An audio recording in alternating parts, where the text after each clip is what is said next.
mug, as if they were to hold coffee. Well, Natalie, someone put it.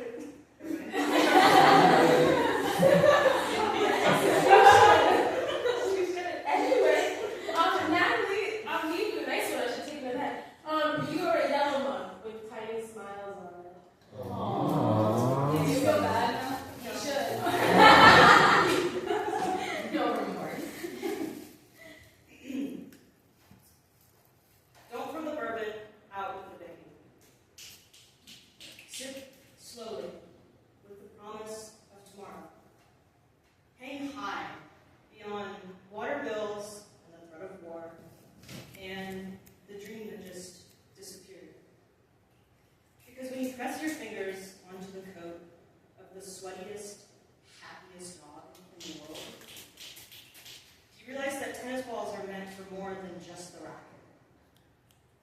And that fresh tears don't mix well with spilled milk. So chase the wind and buy a million plants. Lose yourself in the minutiae, but not the moment. For this is a world where the drink never ends. And schoolyard laughter rings clearer now than all your yesterdays. But don't throw the baby out with the coffee. Listen honestly to the noise you're making. As soft sunlight splatters on the river before you, and evergreens spell your name on the shore, call your mom and tell her you found her hidden in between the floating sugar cubes of every coffee you've had in her absence. Take her right on time and count your breaths.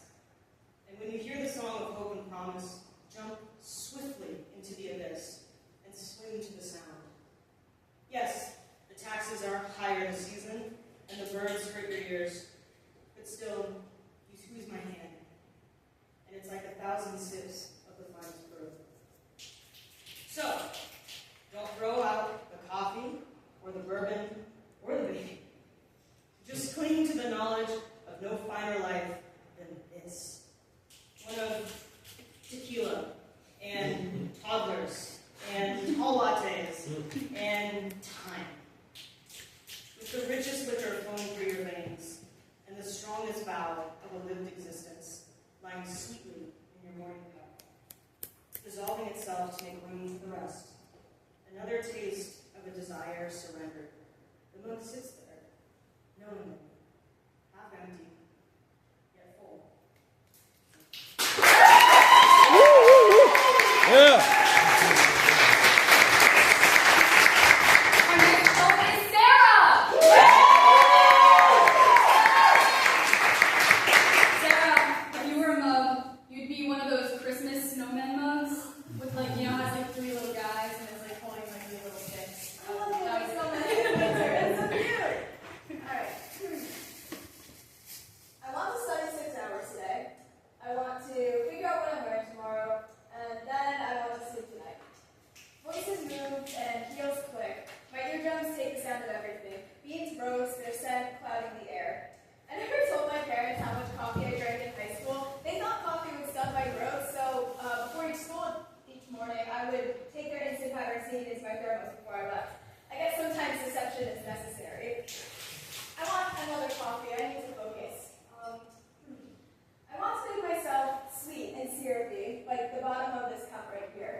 joking about Marxist professors that I'd have someday. My hand's fidgeting on the table, smelling like instant coffee, but I don't think they noticed, so it's fine. My heart just kind of raced alone, and I just held it.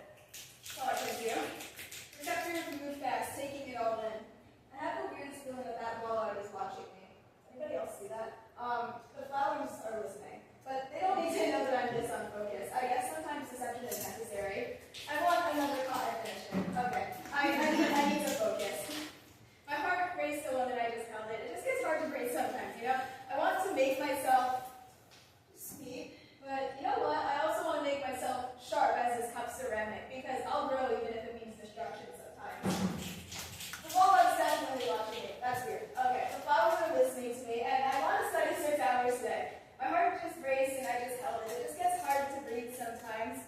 Beans roast, scent cloud in the air. I swear, sometimes it feels like this cafe wants to swallow me whole. I want to make myself sweet, and no, I want to make myself as bitter as the grounds that won't leave my hands, because I don't want to be swallowed whole by this awful night. And I guess sometimes deception is necessary, but grinding up this math is the only way out of here, because I want to sleep tonight. And if I don't sleep tonight, then the old fucking Marxist who teaches me chemistry will feel my wrath for it, because since Slim was getting some rest, more of a revolution than anything they ever pretended to know about. I want something that isn't another coffee or growth. I want to go on, but not with this amount of bitterness. I want to be sweet, but not when the world has its fangs out. I want to study 6 hours too. That's 6. I did it.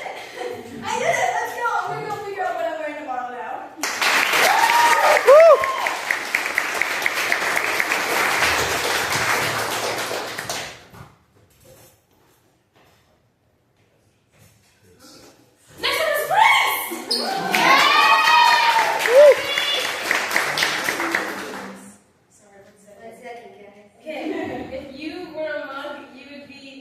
Environmentally recycled, and we have old plastic with designs carved into it. Oh.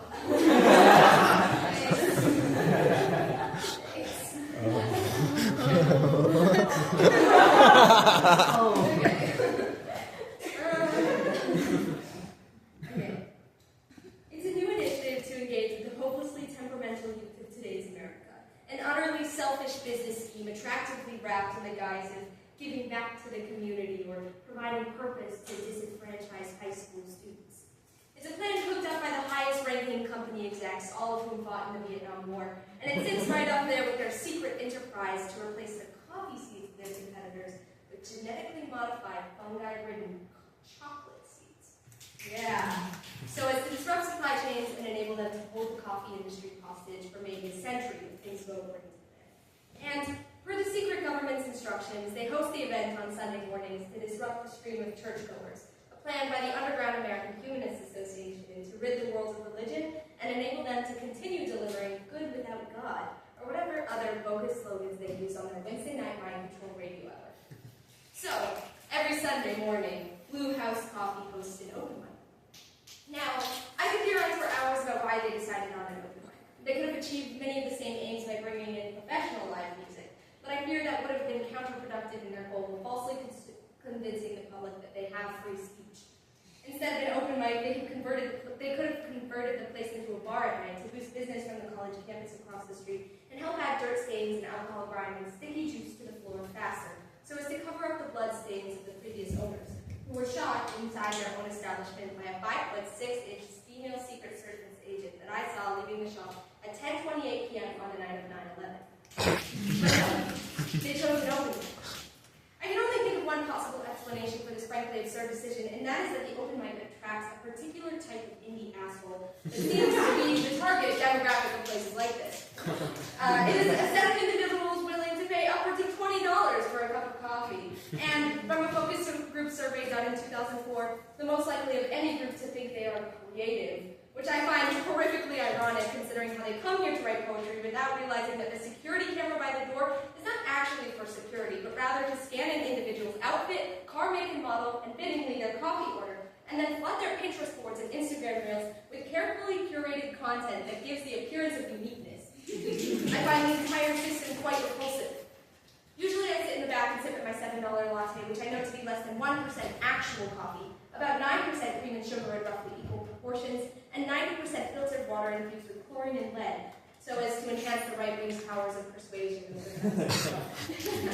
And to be perfectly clear, when I say actual coffee, what I mean is the bugged-out capitalist idea of coffee, as real coffee went extinct during the Tenentismo revolts of 1927, when the Brazilian Communist Party set chemically induced fires to every coffee plantation in all of South America. From my seat near the restrooms, I have a perfect view of the stage, constructed 1 foot and 7.5 inches above the ground, to maximize the audience's viewing enjoyment by creating the perfect chin-to-forehead ratio of the performance on stage. They surrounded me with Christmas lights, which I find to be the biggest cliche in all of corporate advertising, promising something unique, a limited edition holiday flavor perhaps, but delivering only a steady stream of government plans and disastrously untalented up-and-coming musicians. As we speak, one of the baristas is up there telling yet another amateur stand-up comedy joke that only lands because, uncreatively, it's about a popular video on TikTok. Everyone in America watches TikTok, which I believe to be the biggest tragedy of our generation, just below whatever twisted election fraud let Donald Trump be president the first time, and above the incessant use of home air conditioning units in the winter. And I think to myself, open mics are the stupidest display of real surrealism that I've ever encountered in the whole of human experience. And I'm disgusted with myself for watching, and I'm disgusted with myself for smiling just lightly about that joke at political Twitter threads. And I'm disgusted with myself and with the whole world and everything in it, and everybody claps as she walks off stage. I think to myself that maybe I should just leave, but instead I find myself walking towards the stage. I pass the cashier's desk, hear the vintage ring of the register, eyes stumbling over every half-sipped cup and mostly eaten coffee cake, every glitchy computer screen and more notebook people use to make themselves look and feel special. Hell is being on stage, looking at everyone in the crowd below, and being too nervous or embarrassed or straight up spiteful to say a word of the poem I've just written. I stand in the quiet, and they lean in to listen to the shallow hum of my breath against cool corrugated metal, and then I bow and say thank you. And everybody claps as though I have just recited the most beautiful sonnet in all of creation, even though all I did was stand there, unique only in my silence. I can't help but feel bad for them, these poor, indie assholes, suckers. They'll fall for anything. Woo! Yeah.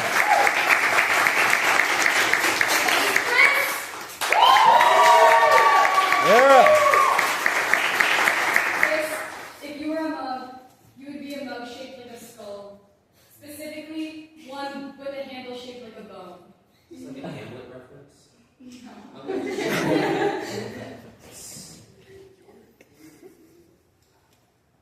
She says she's bilingual. It occurs to me, a scathing comment I read reposted on the Instagram meme page. You speak English because it's the only language you know. I speak English because it's the only language you know.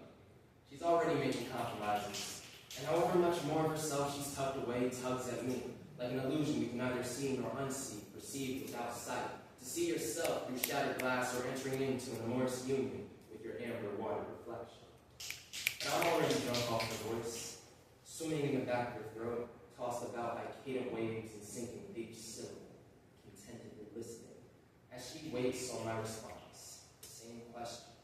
It's vexing to the trade simplicity, the fruits of my single-seeded orchard, a plant to repeat process. It's a natural order. Mass production in a holistic way, and while there's much you can do with an apple, so many metaphors you can make, pastries you can bake, the taste remains the same until it's stale. And I can't afford for her to grow tired of me while I still adore her, because as much as I enjoy her company, I know I'll always have her light and the idea of her more. For now, the woman in front of me is doing answer. Her yes was contingent upon the vow I made to myself years ago and renewed each time I walk out the door. I shall not trek through tedium nor suffer any loss to hell's I know. Though she does not speak for me nor I for her, I'd like to think we pour into each other. It's every person we meet, mixing drinks in each other's souls. So I'm learning her truths. A nice matcha latte, a slice of chocolate cake. Not bad. Slightly bitter and a little decadent. I conferred with her diet and later conversations would agree when I condensed her fancies and summary, knowing her preference for something beyond this summer reverie, consistency. I can never resent fully. Not with a forked tongue split in 6 sections, housing 7 personas, and yet, though a serpent may shed its skin at least 7 times, 2 more times before it dies, is it still the same creature that Christians adore? I might only be able to say yes in one language, but how easy it is to have a promise made with sincerity when given from one mouth to another, get lost in translation, even only sin. It's not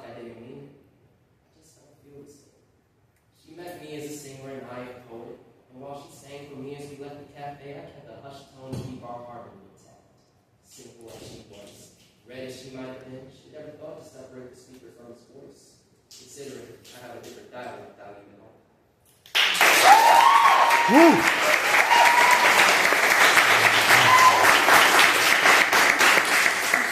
Next up we have Johanna.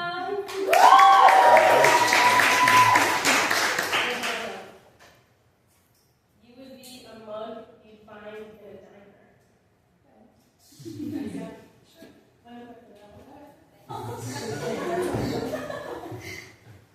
I am a barista at a coffee shop. I can drop everything on the floor and blame it on the road that I tripped on because it is more reasonable for the road to not have conscience than me. It's an excuse to burn my skin with a full cup of hot liquid just to see what it feels like, then watching it trickle down to my white Air Forces that I've had since just after they were popular, because I always seem to get to the badge just after it fades. After lives, I started working yesterday if I mess up your order, because you don't know me. Sure, you might tell your friends I messed up your overpriced latte, but they'll tell you to be easy on her. It was your first day, week, or whatever bullshit I told you.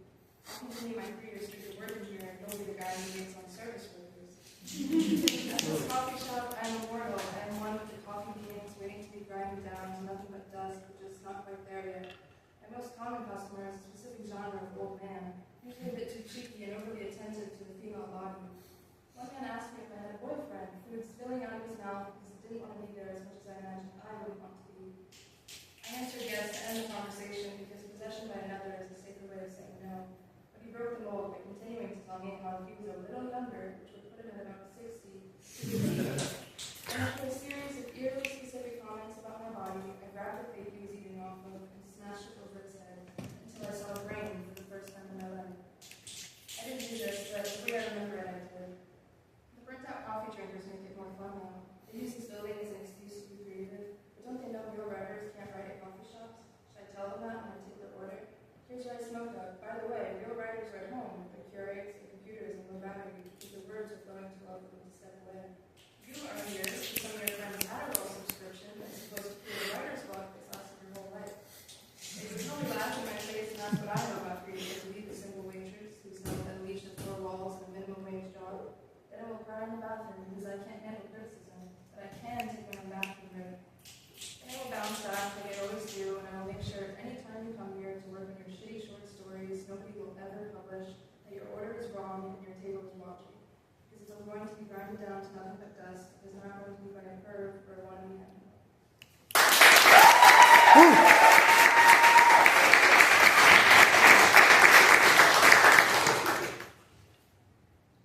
Next up is me.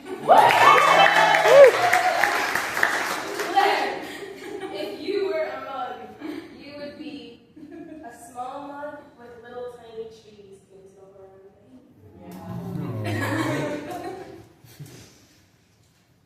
Hey.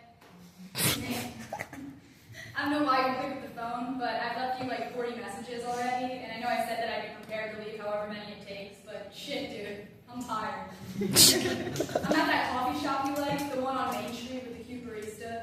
My coffee is cold, and I know you think it's better that way, but I think coffee is only meant to be drunk one way, and that's steaming. I realize my other messages haven't exactly pushed you towards picking up the phone, so I think it's finally time that I tell the truth.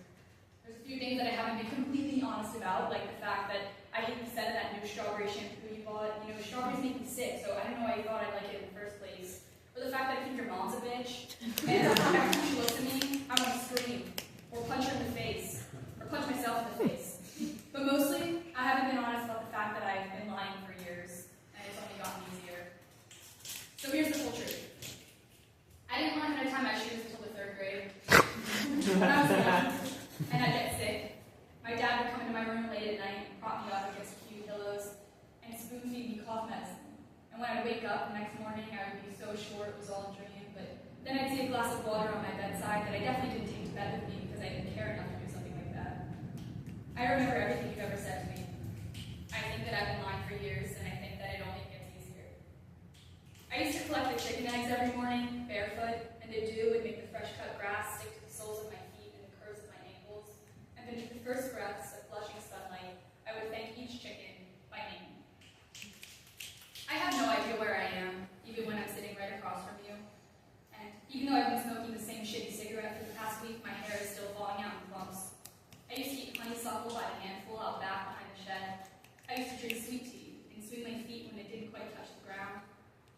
dog, and I used to understand. And I used to be so goddamn smart it would blow your mind. I cry every time I watch your favorite movie, and I've been thinking about losing my mind and what that would mean, and if maybe I lost it already a few years back. And one time, when I was 8, I swallowed a penny. Another day, I stuffed one in my mouth, just to see. It went down easy and tasted like copper, and being 8 years old. And there was a barbed wire fence by the lake, and I used to jump it, just for the thrill. And when I landed on solid ground again, with small nicks in the center of my palms, it was the rush of victory that would carry me all the way back home. And I think that I've been lying for years, and I think that it only gets easier. Anyways, I'm sick of this. I've been sitting in this coffee shop for like 3 hours now, and the cute barista is giving me weird looks from over the counter. I don't know why I don't think you're coming, but I'm not disappointed, because that would imply that I ever thought you might come in the first place. And I don't know when you'll be back, but I hope that your car breaks down, and that your money runs out, and that when your mom calls, you accidentally click answer, because fuck, that's just about the worst thing I can imagine. Last night, I used your strawberry shampoo, even though it smells like shit. Call me back.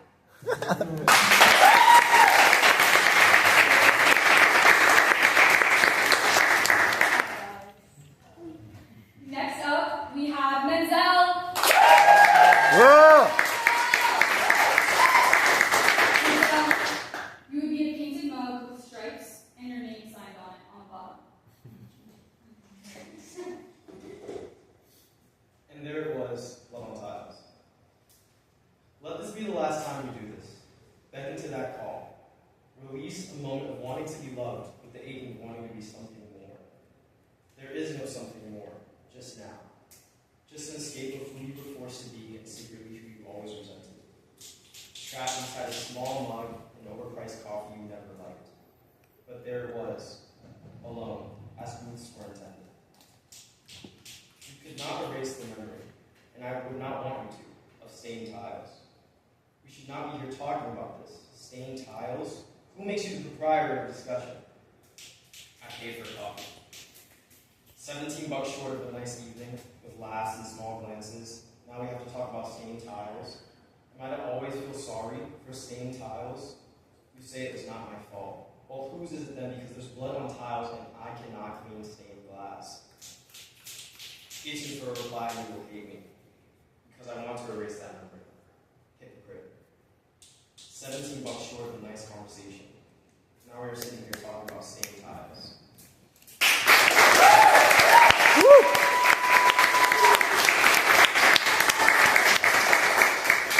Next up we have Abby. Yeah! You would be a home goods mug with something like one month written on it. I think that's the truth. This one's called That's Just Like the Rules of Feminism. It's a new girl on Saturday. She's ordered a pumpkin spice latte. I hate her guts. She likes pumpkin guts. I call her PSL. This one has brown hair that's really disgusting. She wears checkered skirts and trench coats and matching scarves and beanie. Her personality is Taylor Swift and the Youth Falling. I'm watching her sip her drink. She's watching you think about your dick. I'm watching you watching her. You're watching her watching you. So tell me, who's watching me? I want her to see the place because she's a klutz who burns herself. I want to shred her in a coffee grinder and stuff her in a pumpkin. It'll be dinner for us. Pumpkin stuffed Christian girl Autumn. I've never formed a liberal neo-Nazi coffee sip. Just make her uterus, because that's how girls get their tits. It's new girl on Saturday. She's ordering black coffee. I hate her guts.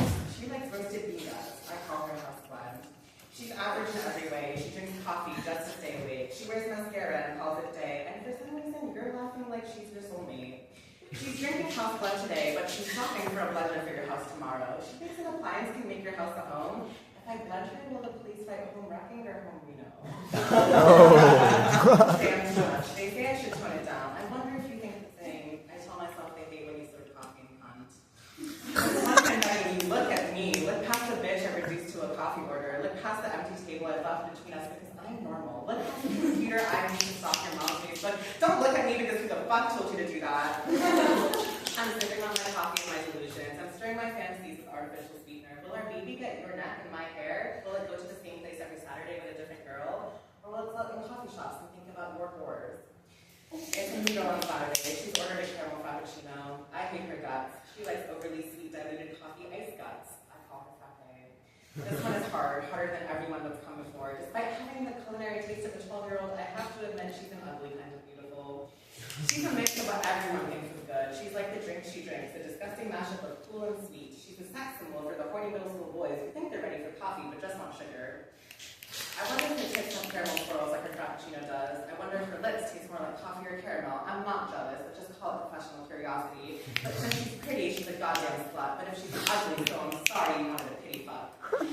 I don't understand what I'm doing wrong. In my head, I've killed off these stupid flings one by one. I've been standing in this cafe waiting for you to pluck me from obscurity. It's a new Saturday. I look at you. I look at her. I take another sip of my quad long shot grande, half double cup, no steam mocha latte, 2 pumps of white chocolate liquid, 2 pumps of hazelnut, a splash of soda with 2% milk, with extra topping, extra foam, and add a little bit of milk powder, light ice, while stirred with an extra dash of cinnamon. Yeah! Woo! Oh my God. Next up, we have Sophie.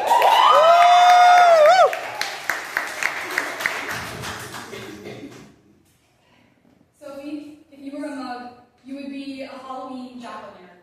That's so funny.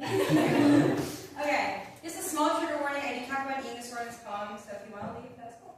Okay. In middle school, I used to text my mother every morning as she made herself coffee. Sometimes, if I brought over a mug at just the right moment, she'd pour me some too. It speeds of your metabolism, she'd say with a wink. I didn't know what a metabolism was or why mine had to be fast, but I'd smile, watch as she pulled up her notes app, writing 5 calories, 2 cups coffee. Wow. I was never good at math, but these were numbers I could grasp. I was never neat except in the crisp, college rolled lines in my journal, reciting each calorie, slowly, reverently. I lived my life in pursuit of spontaneity until I was forced to rely on routine, contingent on weight, its gradual decrease. After class, my friends and I went to Dunkin', or the Starbucks down the street, where they'd order warm caramel lattes and rich mocha fraps. But I'd hear my mother's words and know I had to take mine black. And when my best friend Maria would ask why I was pouring so many Splendas into my cup, I'd swear I simply liked the taste, that regular sugar was just too sweet for me. It was better than telling her the truth about the numbers in my head, how 2 pumps of vanilla was all it would take to send me over the edge, shrieking 25 too many. Easier than explaining how I come from a long line of shrinking women where the men order burgers and the women order salads, and my grandma is just too full after her first few bites. How, while other girls wished for American Girl dolls and ponies, I prayed for to inherit my family's ironclad willpower. Certain that my ability to refuse pizza and cake at every birthday party would finally grant me the happiness I was so desperate to achieve. Yet the hunger kept eating me inside and out, and numbness took over me until it was all I felt. Like without the recommended daily intake of 2,200 calories for a growing teenage girl, I had no energy left to dispel on feelings. So when everyone slipped away, I stayed still, too tired to reach out and keep them. The first time I left, people were quick enough to come to a slow understanding. Once it became a pattern, they grew less forgiving. It was when the glass chips and cracks, it's simple enough to repair. When it falls to the ground with shadows, there's no use fixing it. I'm 19 now. I still don't like the way I look without eyeliner, and when I stand in front of the mirror, it's always for distance, and I cringe when my thighs touch or a hand brushes my stomach. When I go out with friends, I can eat pasta and ice cream and smile and scream and laugh because I've stopped counting calories and my coffee's no longer black. Because now, when I drive to Dunkin' with Maria, I can say 1 cream, 2 sugars, please. And the voice is droning on in my head, it's just a whisper as I sip my sweet, sweet coffee that no longer tastes so good.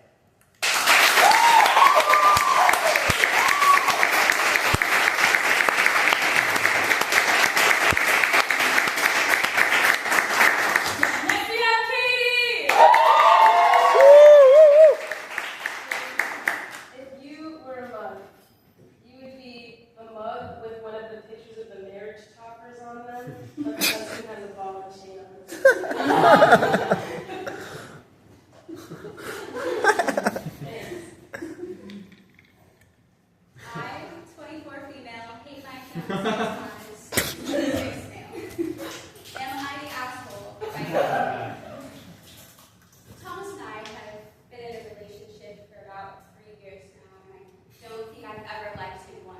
He has a weak chin and a dead flame in the corner of his room he keeps promising to throw out. We went to college together. You know, when you get roped into something and it spirals and you end up hating yourself and your life and everything around you. How it happened was 3 years ago, he asked me to borrow a pot, and then a week later asked me out, and he still hadn't given my pot back. I thought if I said no, I'd never see my pot again. His late from sex, my mother bought it for me for my apartment. Thomas is an artist, but really he works in sales. Once a month, I'm painting a gallery of a beached whale with a human head. Thomas says it's symbolic. We are the whale and death is capitalism. He took a college class on environmental sociology. He paid the gallery $600. He's the type of guy to tell me at length about all the different people that hit on him. I think he's making some of them up. I don't get hit on that much. He once told me a girl called him pretty at a party and he refused to make eye contact with her. I said he was manipulative and he called me a crazy bitch. Except he can actually say that because he's the type of guy who secretly believes in traditional gender norms and doesn't speak badly of women. I wish he had said it. He demands to walk on the side of the road closer to the cars, which would be a sweet gesture if I didn't need it. He refuses to split the bowl. He sleeps in socks. He lied to my parents that he'd seen Monty Python because he hasn't. I daydream about catching Thomas fucking girl in the party. I think you're wondering if I even like guys. I was too until last year when I danced with a hot guy at Miami Day Club and realized that it was definitely just Thomas. I don't consider it cheating because we were wearing swimsuits in the pool. Thomas and I have sex twice a week. He blindfolds me, I pretend he's Chad Michael Murray. It's honestly not all bad. One of his friends is an intern at the White House, and I really want to be the vice president. I'm writing this from his least favorite coffee shop. We're engaged. I'm pregnant. He still has my pot. I'm thinking about leaving him. Would I be yes?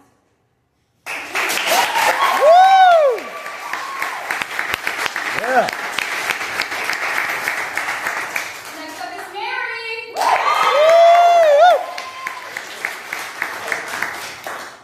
Mary, you would be a shiny galaxy themed thermos. Ooh.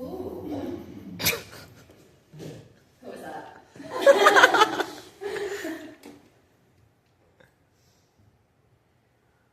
I saw the pictures you sent from Joseph's first meet. Flashing peace signs and a smile as he ran. Flushed pink Irish skin, since the rest of us got all the Italian. Did you tell him I love him? Did you tell him I'm proud? I wish there could have been more of us, cheering like we used to. Do you remember my first meet? I don't. My memory is too muddled for this much nostalgia. I know there would have been 4 of us, the college girls now. Is Kat enjoying rugby? How's her senior year? Has Sarah started growing, or is she still not clear? Is Bex? No, Mom. I haven't scheduled an echo yet. I've got enough going on without hypothetical heart irregularities. Yeah, I'm fine. I told you. Getting lonely up here and having 2 jobs isn't what I'd call fun, but I'll survive. I always have, Mom. I'm okay, and you should know by now. I only say I'm not if I feel obligated to. I trust you more than most people in this world, but less than quite a few. But how's Helena doing? Is 8th grade going well? Is Thomas liking Central, from what little you can tell? Has Dad had any job interviews? How's the PA program? Are you doing okay? And you know what, Mom? I'm gay. If you hadn't fucking noticed. I've had they them sticker on my laptop for 2 damn years now, and I don't care if you believe me. I don't care if you brush it off like Kat's coming out as a lesbian. That only happened twice because of you, you know. She just wanted to tell you who she was, and this is who I am. I'm sure you won't understand. I'm not sure if you'll try. I'm sure you and Dad will bitch behind my back about the 3rd person plural and exposing this to the kids. But I told everyone but Joseph before I even dreamed of telling you. Because I trust you more than most people in this world. Which is to say, a little short of throwing distance. And I wouldn't say this if I was really saying anything at all right now, but I'm not, and I won't be. So while we're at it, Joe's gay too. That makes at least 3 of us. And you know what? I'm happy for her. It's something to hide, but we've all had things to hide. Haven't we, Mom? When I was 13, gay was a word in a goddamn Christmas carol. But I'm happy she knows more than I did. I'm happy she got to know herself sooner. I'm happy she has something to hide. Because the last thing I ever wanted was for any of them to end up like me. And I'm sure you don't know what I mean. Mom, I know there could have been more to us, Mother and eldest, but there isn't. And I still haven't said any of this. I'm just sitting across from you in a stupid coffee shop, catching up without the chaos of home. It's not the chaos that keeps me away, Mom. I'll always come home, whether or not for you will leave unsaid. I love you more than most things in this world, but not the kids. Never kids. It will always be the 7 of us, because of you, in spite of you. I love us more than anything in this world. And with or without you, I will always be proud of us. Thank you. Woo! Yeah!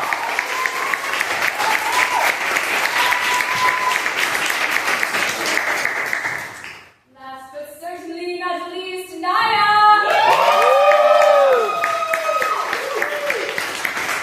Naya, if you were a mug, you would be a mug shaped like a bear, with the paws included. What? I'm losing my voice, so bear with me. Oh, bear. Oh my god.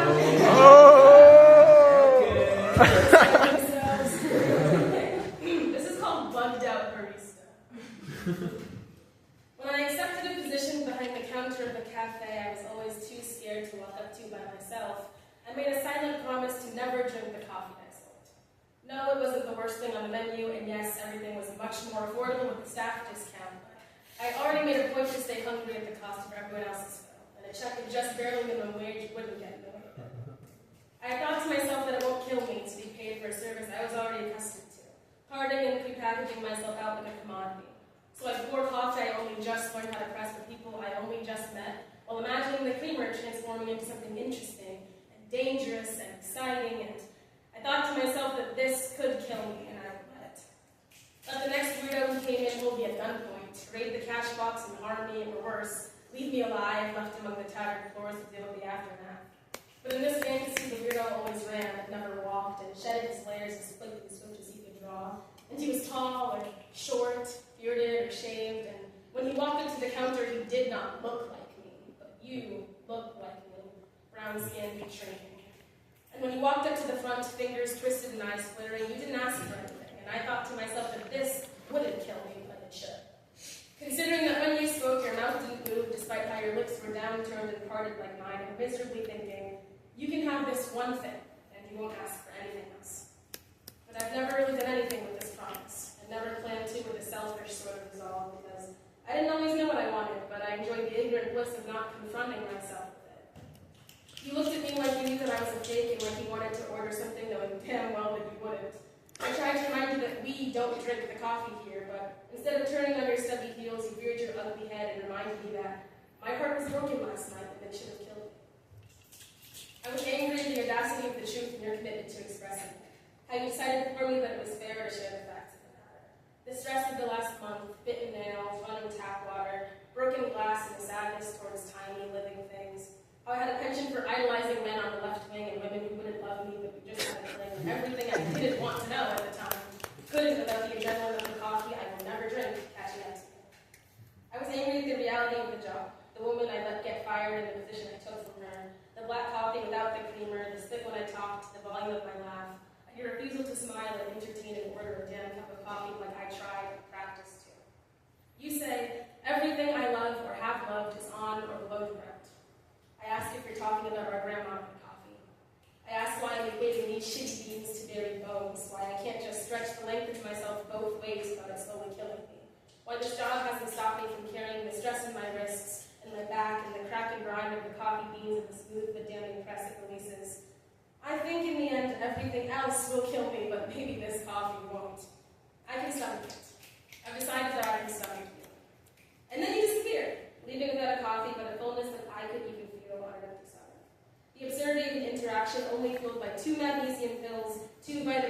gummies and a cup of coffee in my hand that was just half full. I finally drank some, and I had thought that I was serving myself in the coffee shop. I thought that when you looked at me, you knew that I didn't know the difference between a dirty chai and a regular one. I thought that you could see the 2-week notice that I printed out and stuffed between my bed and the drawer. I thought that you knew how I wanted to scream, eat, drink, love, and laugh, and cry. And then I remembered that to do it, I have to